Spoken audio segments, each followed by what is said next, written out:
My lords, it is I, Legion Surf Plasticus. Welcome to the channel, I hope you're well. Today I will be discussing one of my favourite Space Marine characters from the Horus Heresy novel series. This guy is an absolute boss. He's a true son of Rogal Dawn, unbending, unrelenting, and utterly dedicated to the Imperial cause, sometimes to his detriment.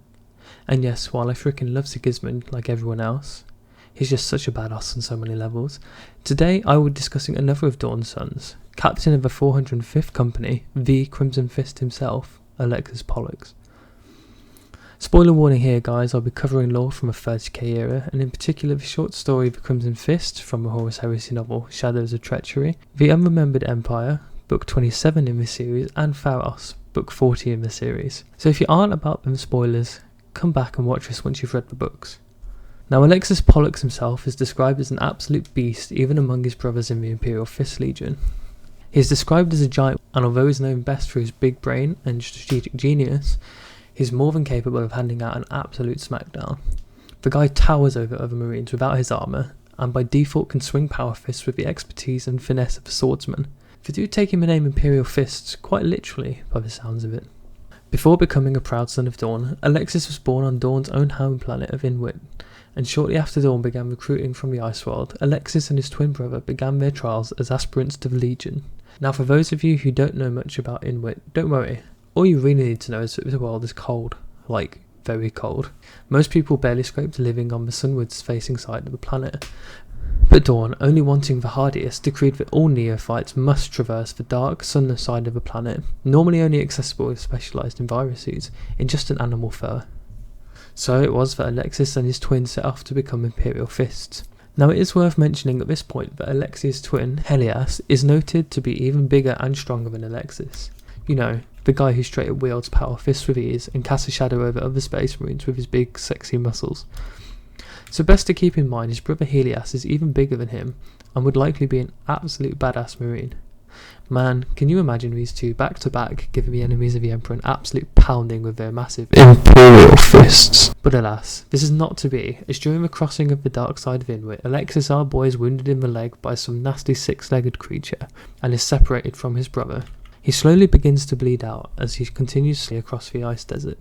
Eventually, through sheer dumb luck, Alexis meets up with his brother Helios once again, and Helios instantly takes on the role of supporting the injured Alexis up until the point where the creature that previously wounded him gets bored of waiting for Alexis to die and ambushes the two. During the ensuing fight, Alexis is even more badly mauled by the creature, having his left arm pretty much torn to shreds before his brother is basically able to wrestle it over the edge of the crevasse. Alexis is still a beast though, and despite having one arm in ruin and having bled out slowly for days by this point, is fast and strong enough to catch Helios just as he falls off the crevasse, essentially hanging by his right arm while his brother clings to his ruined one. Alexis decides now is a great time to get shredded and tries to lift his brother's weight with one ruined arm. This, unfortunately, is not the shredding he imagined, as his arm begins to rip and break even more, his grip finally failing him. Helios, knowing his twin is straight up destroying his body for him and realising that Alexis can no longer grip him, lets go. Pretty chilling situation to be honest, but I do sometimes wonder why Helios, literally the bigger and stronger of the two, can't just climb up the rest of Alexis' body. If at that point Alexis is able to hold both their weights, but just can't lift him up, surely, I don't know, I don't write the lore.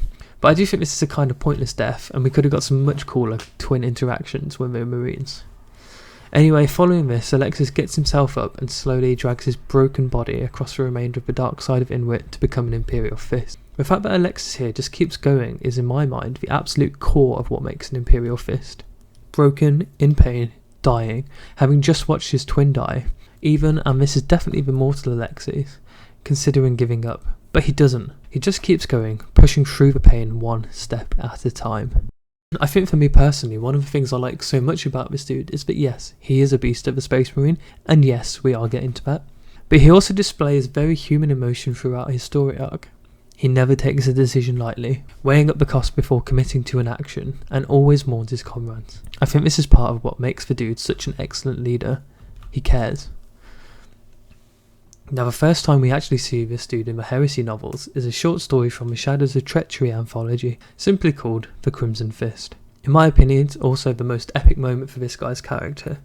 Essentially the story starts with a fully realised Space Marine captain, Alexis Pollux, as he assists his tutor, Captain Yonad, in bringing Dawn's Retribution fleet all the way to the traitors following the news of the Heresy reaching their Primarch. During translation towards the Istavan system, the fleet is scattered and broken by the newly emergent warp storms as the gods of chaos make their first moves. Many of the Imperial Fist fleet are lost or destroyed, with the remainder making emergency translations into real space. During this, Captain Yonad, master of the Retribution fleet, is lost, and Alexis Pollux, captain of the 405th, finds the duty of command placed on him. Trapped by warp storms in the Thal system, Alexis begins drilling his men for void warfare, believing that this is a trap of some sort. This soon becomes reality, as after a few weeks the Iron Warriors, led by Perturabo himself, enters the system, guns blazing. Dozens of Imperial Fist ships die within moments of the Iron Warriors' translation into the theatre of battle, and in the opening few moments the fleet itself nearly breaks as the Iron Warriors plunge straight into the gap they have punched through the Imperial Fist lines, beginning to unleash their firepower at close quarters. This is where Alexis really steps up and becomes a legend in my books. This guy, who's only recently become the master of the Retribution fleet, not only manages to hold his force together, but in doing so halts the Iron Warriors' momentum and begins to do true battle with the enemy's Lord Commander, Perturabo. Guys, please read this story, it's so damn good. Now, Alexis, as we've already established, is renowned for his big brain plays, especially in Void Warfare, but he's no Primarch, and Perturabo, well, this guy is the siege breaker. Like all the Primarchs, he's a genius in his own right, and often very underestimated by his brothers and the wider Imperium. To actually contend with a mind like Perturabo's, a mind capable of playing out multiple battle outcomes even as he reads streams of data in essentially real time, is more than a challenge for any Marine. Never mind a Marine recently elevated in rank and with a fleet in disarray. But Alexis Pollux is not just any Space Marine, he is an Imperial Fist. No backward step, no room for breaking and fleeing. He and his legion are the wall upon which even the greatest forces break themselves. I love moments in the lore like this. Two legions with a history of competition that with time and heresy turn into bitter rivals.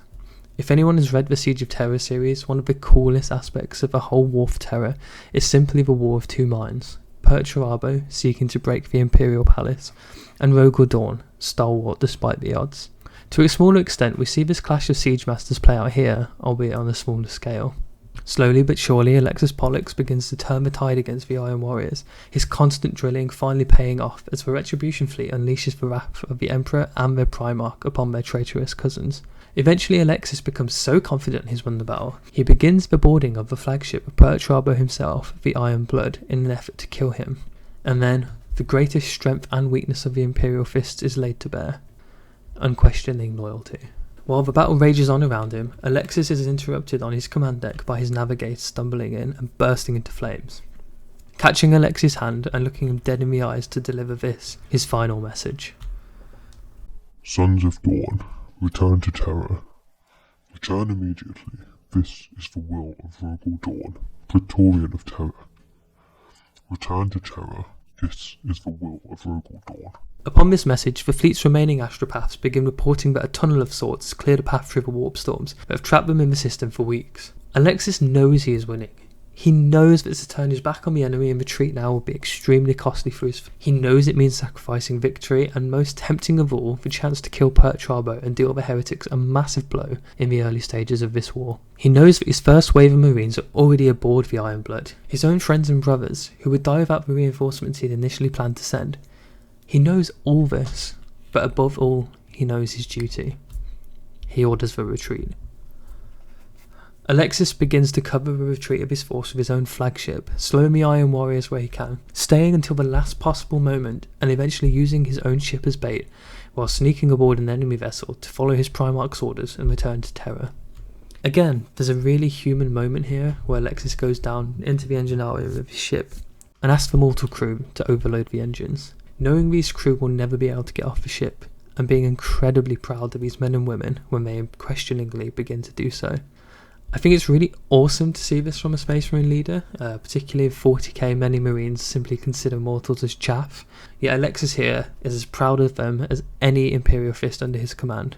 Like any in the Legion, the serfs of the Imperial Fists know their duty. As Alexis makes his escape aboard an Iron Warrior ship, the focus of the story shifts. Sat in a dark room full of Imperial Fist corpses, a monster sits brooding. Perturabo himself, surrounded by the dead, is in an absolute rage. He reads through a data slate and simmers with anger, because he knows, had Alexis Pollux stayed, he and his fleet would be dead. Like, dudes, for a Primarch to acknowledge you've beaten them, especially one as tactical and unrelenting as Perturabo, that's the highest compliment a Marine could ever have, in my opinion. A Marine has beat a Primarch at their own game. That's just absolutely ridiculous. And I remember at the time of reading this story just thinking, who the hell is this badass? I want more of this guy's story. And at the time I was not as knowledgeable in the lore, and I was pretty much reading his books in order, and I still am. So it was a good while until Alexis sort of resurfaced in the lore, but I remembered the name across many books, and potentially many years by the time I got around to it.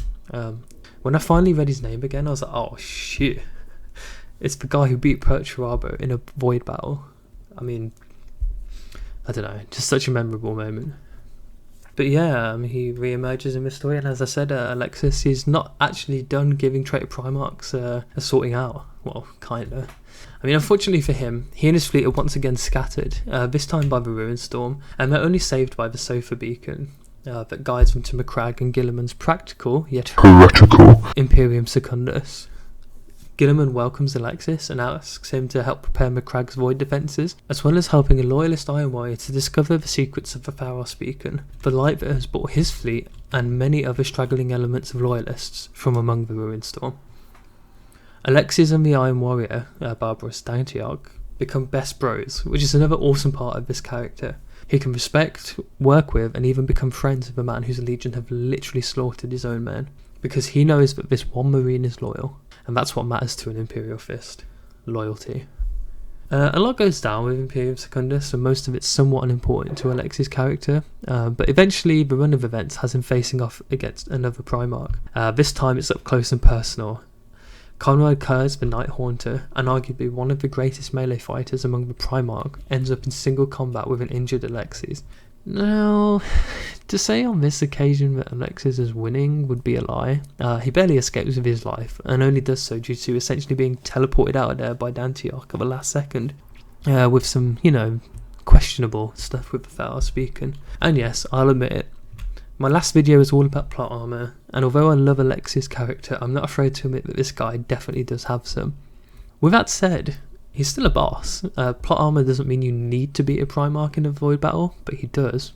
So, yeah. As well as this, for a Marine to fight a Primarch and survive more than 0.5 seconds is a feat in and of itself, so I'm gonna give it to the boy here. Especially when that Primarch is Conrad Kurz.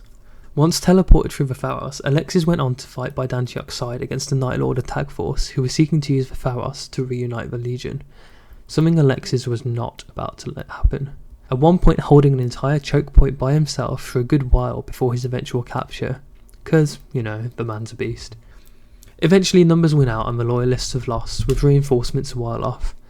Dantiarch, using his own knowledge of the beacon, sacrifices himself to destroy the Pharos so the Night Lords can't use it. A skirmish breaks out in the command centre, which Alexis obviously wins, and again we see a very human Alexis here, holding Dantiarch in his arms as the Iron Warrior dies. Dantiarch remarks he'd never thought to call someone like Alexis his friend, to which Alexis replies, "You are my friend, Barabbas, and my teacher." He is found many hours later by some Ultramarines, still bowed in mourning for his friend. Man, the feels. I know personally I've shed more than one tear reading the Heresy novels, but to see the bromance die, yeah, that one stung a bit. Damn Alexis Pollux, man, he's just such a beast, but he's such a nice guy. Following this, there's not much more we know about Alexis throughout the rest of the Heresy. The books are still going at this point, they're on the Siege of Terror, so maybe there's still time for the legend to continue. But we do know he survives to become the first chapter master of the Crimson Fists, which is just awesome. I can't wait to see this guy returning during the Scouring, maybe even being a part of the Iron Cage fiasco, who knows. Nowadays, we know Alexis Pollux, first chapter master of the Crimson Fist, is indeed dead. Slain about 800 years following the Heresy in an unknown region of space against a vile alien menace known as the Scythians, who unfortunately have very little law themselves. What we do know is that their weapons are extremely toxic and their venoms are utilised by the Grey Knights and the Inquisition. Even a scratch can incapacitate most foes. Our hero, Alexis Pollux, took one said bullet right to the head, leaving a little more than a scratch. In his final few days, he continued to construe his war plans even as the toxins slowly overcame his body. Following his death, his final plans were enacted, effectively committing xenocide against the Scythians so hard that nowadays they actively avoid confrontation with the Imperium unless they can use a quick in, quick out strategy. So there you have it guys, one of my favourite characters from across the Warhammer 40k lore. I hope you enjoyed this guy's story as much as I did, and if you do, then why not read through the books he features in. I'll post the names of all the books in the description and you'll absolutely be able to find them at Black Library. Personally, I love the duality of his character, the unflinching, stalwart, get stuff done guy, and the human, emotional sort of conflict that goes on in him. Makes for great dissection of the psyche of a nice guy, Imperial Fist. I feel that the Crimson Fist, and particularly the current chapter master, Pedro Cantor, have the same sort of level of empathy and range of emotion as our boy Alexis, which kind of makes sense, you know, he was the first chapter master. Anyway, I'm done rambling, and if I don't stop talking I could go on about this guy all day, so thanks for watching. If you like the video, please drop the video a like and subscribe. Just getting on my feet with this stuff and seeing stuff like that really motivates me to keep going at the moment. Thanks for your time, and as always, anything for you, my lords.